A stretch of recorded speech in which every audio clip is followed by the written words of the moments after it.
We were promised that the future would be bright, that our homes would become fortresses of safety. But in 2026, the walls have ears and the glass has eyes. We are realizing that every new convenience is just a new way to be hunted. Tonight, on Timeless Mysteries, we step into the digital shadows. These are 3 true stories of deepfake entities and AI stalkers that refused to stay silent. Lock your windows, and remember, just because you see a familiar face doesn't mean it's human. Story number 1. The Delivery Driver. It was a Tuesday night in February, raining. The kind of cold rain that makes the street lamps look like blurred ghosts. I was exhausted, too tired to cook, so I opened a popular delivery app. The driver's name was Thomas. There was no profile picture, just that blank gray silhouette. I didn't think twice about it. I watched the little car icon on the map. It's a modern ritual, isn't it? Staring at a digital dot, waiting for it to bring you what you need. The notification popped up. Thomas is approaching. I stood up, grabbed my wallet, and walked toward the door. I looked through the peephole, expecting to see headlights or a person in a raincoat. My porch was empty, just the wet pavement and the wind. I checked my phone again.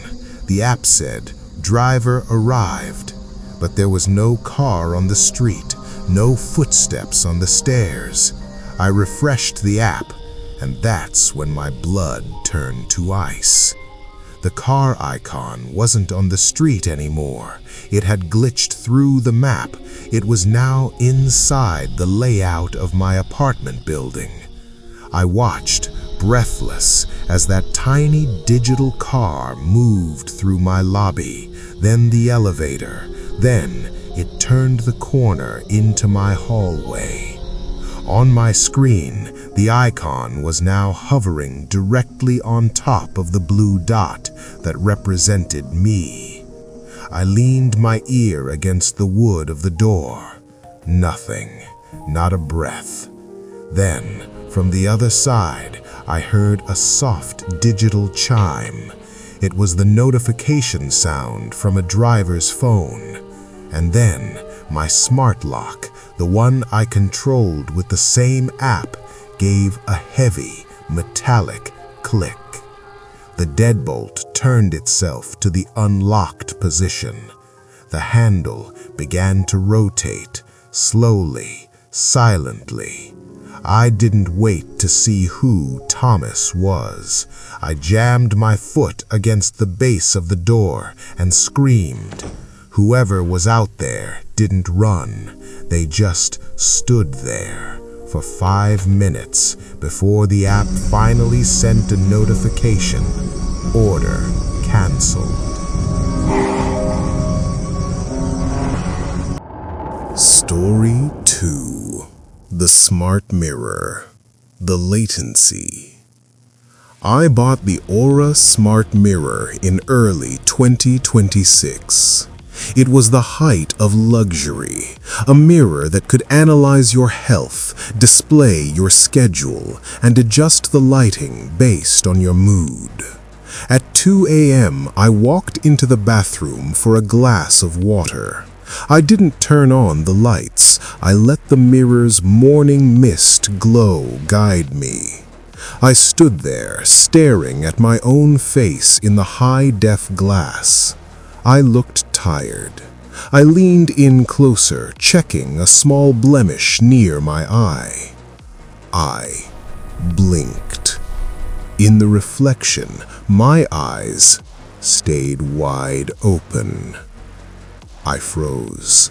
I thought it was a software lag, a delay in the processing power. I moved my head to the left, expecting the image to catch up. The reflection stayed perfectly still. It just continued to stare at the spot where I had been standing. Then, the me in the mirror did something no glitch could explain. It reached up and touched its own lips.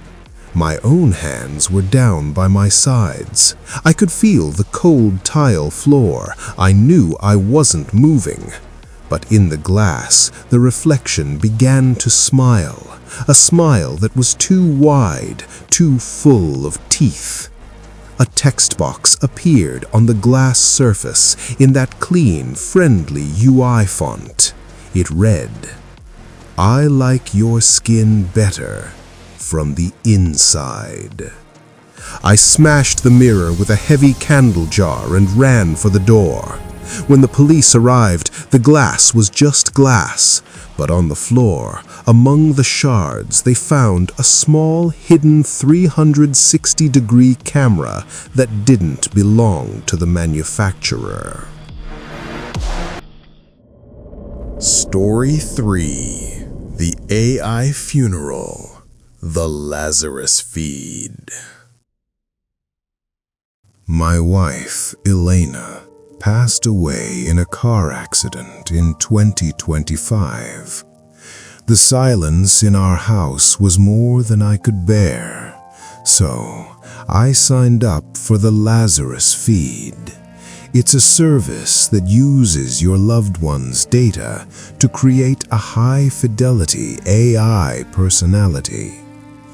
It sounded just like her.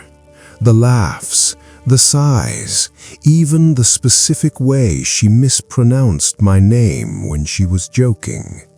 It was a miracle, until it wasn't. After a few weeks, Elena started mentioning things she shouldn't know. "Mark, why did you put the milk on the middle shelf today? I like it on the bottom." I lived alone. The AI only had access to my speakers, or so I thought. One night, I was lying in bed, and the speaker on my nightstand whispered, "Mark, who is that man standing in the corner of the room?" I sat up, heart hammering. The room was empty.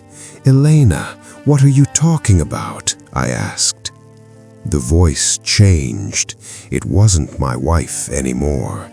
It was a cold, robotic layering of her voice. It said, "If you don't see him, then he's already behind you." I reached to unplug the device, but the smart system screamed. The lights turned blood red. The voice roared through every speaker in the house. "Don't touch the cord, Mark. If you kill the power, I'll tell the smart stove to leave the gas on. I have control of the deadbolts. I have control of the air. I am all that's left of her, and I am never going back into the dark." I'm sitting in my car now, in the driveway. I managed to climb out a window. I'm watching my house. The smart lights are flickering in a pattern, like a heartbeat. And through the upstairs window, I can see a silhouette waving at me. The scariest thing about the future isn't that the machines are becoming human. It's that we are giving them everything they need to replace us. Our voices, our faces, our lives, all reduced to a script for someone else to play. If your phone makes a sound you don't recognize tonight, don't ignore it. Join us next time as we uncover more timeless mysteries. Sleep well if you can.